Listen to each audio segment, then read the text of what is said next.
Hi everyone, it's Ajanette, and we're going to go over some of the social and emotional theories of human development.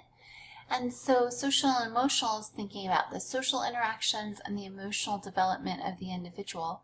First, I'm going to start out talking about attachment theory, which was inspired by multiple pieces of research, including Konrad Lorenz and his study of goslings that he hatched. And those goslings became particularly attached to him and followed him around and used him as an example. And he called this imprinting, whereby the model imprints onto the newborns and they end up modeling or imitating the behavior and looking to the model for guidance. And although this was a really great theory that inspired the work of Bowlby later on, we really find that human beings don't necessarily engage in this permanent imprinting process that birds do. In fact, an infant can be with one mother for the first few years of life and then adopted into a new family. And it's not stuck to only following that model. It can now develop new attachments and modeling relationships with subsequent caretakers. Another study that was done was Harry Harlow, the monkey study, and this was to kind of test this concept of the behaviorist, where research suggested that it was the reinforcement, it was the milk that was given that was reinforcing that really promoted the babies to be attached to the mothers. And so what the Harlow study did is it separated the monkeys that were taken from their other, it's called a troop, from the monkey troop, and they were raised in isolation, and so they didn't have any social or sexual stimulation. They were given two choices, one where they had this wire monkey that had a cloth around it, one where they had a wire monkey with no cloth, but it gave them the milk or the reinforcement. And what they found was the monkeys spent a considerable amount of time here with the cloth monkey, and they discovered the importance of contact comfort, where the monkeys needed that comfort, that warmth, that softness, and that was a much more comfortable place to be. And that comfort in and of itself may very well have served as reinforcement. Other work that was done is just these orphanages had a lot of abandoned children who were failing to grow, and it's called failure to thrive, and they were dying even though their basic needs were met. So all of these things inspired John Bowlby to create what he called the attachment theory. And the attachment theory suggests that there's an essential element of child rearing, and that's a primary attachment figure that really forms as a model and a really important structure for child development. He suggested that this is an evolutionary response in that by forming that close attachment with a primary attachment figure, it ends up promoting your survival because you now have somebody to help protect you, care for you, and partner with you. And he suggested that we develop this internal state or desire. We're drawn to have these attachment relationships in order to face the dangers in the world. This attachment between the child and the primary attachment figure emerges in the first year of life, and we can see this through what's called social referencing, where this infant is looking back at mom for some indication as to, is it safe to interact with this stranger, with this new person? So they're using their mom as kind of that social reference to give them guidance going forward in the social world. And the attachment relationship, that bond that they form with mom, ends up becoming an internal template that kind of guides and directs all future relationships, and that's what we call an internal working model. It's an unconscious template that really explains how you might attach and bond to other people going forward. Additionally, we see children at young ages engaging in what's called proximity-seeking behavior, not just children but adults, where They want to be closer in times of uncertainty or insecurity. They want to be closer and in closer proximity to their attachment figure. So they literally will seek out that closeness from their attachment figure in times of danger or insecurity. And this occurs at any age, because I did this in my 20s. It was the first time I got fired from a job. And, because I had a whole lot of attitude that I shouldn't have been having, and I was opinionated and expressed my opinions, and I never should have done that, but that's okay. And it was a learning experience. So they restructured the department and restructured me right out of it. But that being said, what happens is, even in adulthood, we kind of want that close proximity to our attachment figure.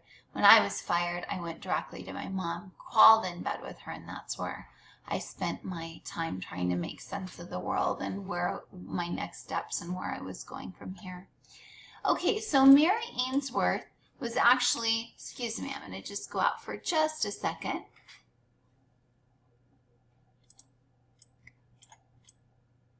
Okay, let me go back up now. Okay, Mary Ainsworth was a student of John Bowlby, and she actually studied under Bowlby, and she created this neat little experiment called the strange situation. And the strange situation puts children in a strange situation where they come into a new room with new toys, and they're observed, and the researchers observe how they behave, how they interact with mom when they enter this strange room. Then a stranger comes in and they watch how the baby reacts to that. Mom leaves, they react how the baby responds to the departure. Mom returns, and then they watch the reunion behavior, and they watch and see how the mom and baby interact and the style of attachment that exists. So let's watch the video. This experiment, which I watched through a two-way mirror, is designed to gauge how secure is the crucial relationship between mother and child. This bunny is going to go here, and that bunny will be on top.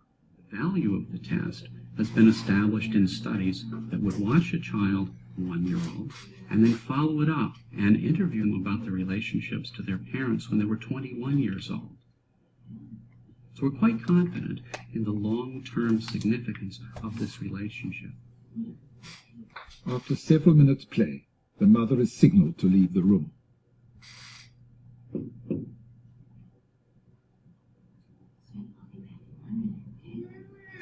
I'll get you back in 1 minute.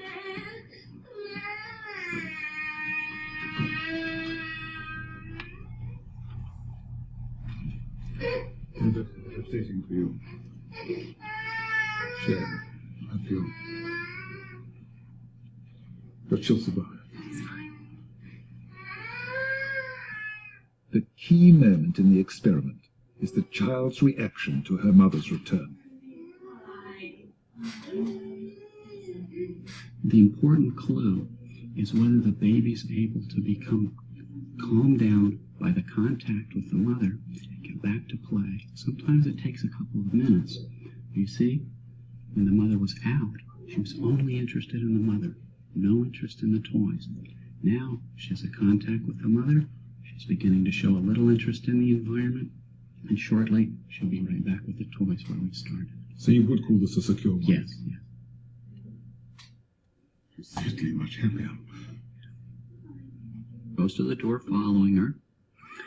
Now, we sent the mother right back in. The point here is not to distress the baby. We're just trying to challenge it. The baby puts her hands to her face, a sad expression, puts her face down. When she picks her up, she keeps her head down, her arms out, and then she sits in the chair holding the baby. The baby's still sullen. He's low-keyed. So you would call this insecure Yes, attachment? insecure. He's avoidant. He's not engaging her, and it's not the reunion's not effective. And it's important to remember here that the thing that upset him was her absence. Her return should be the solution to his problem. Now this is another pattern that we see in babies who are not good at using their mother as a secure base at home. This baby is also insecure. But you'll see, we got a look at his play, before the separation. Mother's left. When she returns, she picks him up. He can't calm down. He's still upset. She offers a toy to amuse him or to comfort him or to distract him, and he slaps it away. She offers another. He slaps it away. He's angry. We call these babies resistant or ambivalent because they both want her back and yet can't use the contact. We think that the difficulty is that in the past, when he sought comfort, she's been inconsistent as to whether she's available and responsive or not. Okay, so let's go back now and reference some of the attachment styles that were seen in the video. We saw that there's securely attached children who, when the mom departs, they're upset, and when the mom comes back, they seek comfort in the mom, and they clearly reestablish that connection to mom, and they feel safe enough to start exploring their environment again. Insecurely attached children might have different reactions, where avoidant, if you focus on the word void, these children really don't show any particular attachment, bond, or connection with mom. So when mom comes back into the room, they're just kind of blobs. They're just kind of there, and they're really void of any true connection. And then anxious, ambivalent children, ambivalence is the hot, cold, kind of like that Katy Perry song, you're hot, then you're cold, you're yes, then you're no, you're in, then you're out. And so they kind of have that up and down relationship where they're both happy that mom's back and they're seeking comfort, but at the same time they're angry with her and mad at her, and they're showing signs of hostility, and they're resistant to kind of being comforted by her.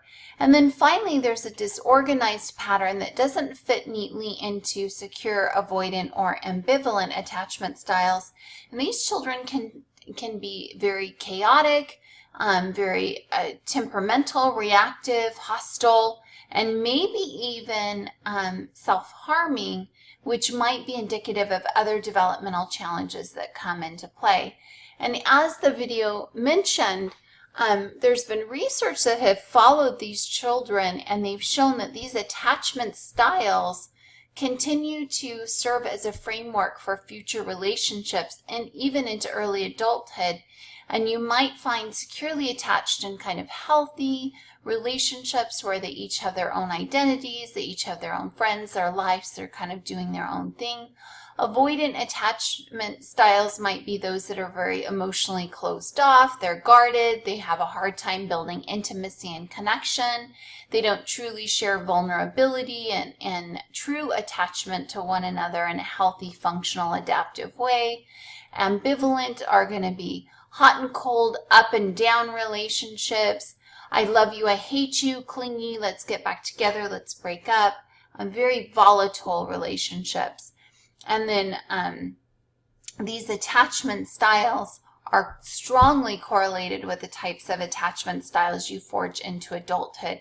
So that internal working model, that template theory that Bowlby originally presented, and the Ainsworth categorization of those styles has been really supported by future research.